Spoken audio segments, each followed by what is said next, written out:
আসসালামু আলাইকুম my lovely viewers. আমি দেখাইলাম দেখো ছোটো গার্ডেনের মাঝে আমরা লন্ডনের মাটিত কীরকম গার্ডেনিং করি।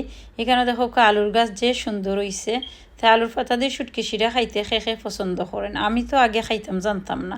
তো আমার এক ফ্রেন্ডে আমারে খাওয়াইছেন যে মজার সুটকিসিরা হয়। বাট অনেকে এইকের মাঝে কইন বলে আলু পাতা দিয়ে খাইলে ক্যান্সার হয়ে যায়। সের যদি জানা থাকে কমেন্ট বক্সে জানাইবা। বাট আমি তো খাই এখন মাঝে মাঝে, আলহামদুলিল্লাহ, মজাও লাগে। তো ওরকম আপনারা ছোটো গার্ডেন হইলেও ফটো রইয়া ফ্রেশ জিনিস খাইবা, দেখবানে ভালো লাগা কাজ করে।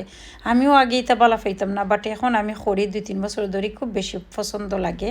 আর নিজের গার্ডেন থেকে বাখরের পাতা স্পেশালি খাইতে খুব বেশি মজা লাগে। এখানে দেখো বাখর পাতাও ফালাই দিলাম। আর এত সুন্দর বাখর পাতা হয়, আমি আরও ভিডিও আপনার লগে শেয়ার করছি। তো আজকেও ফালাইলাম, দেখো সুন্দর হইয়া উঠতো। আপনারা কমন দোয়া করবা।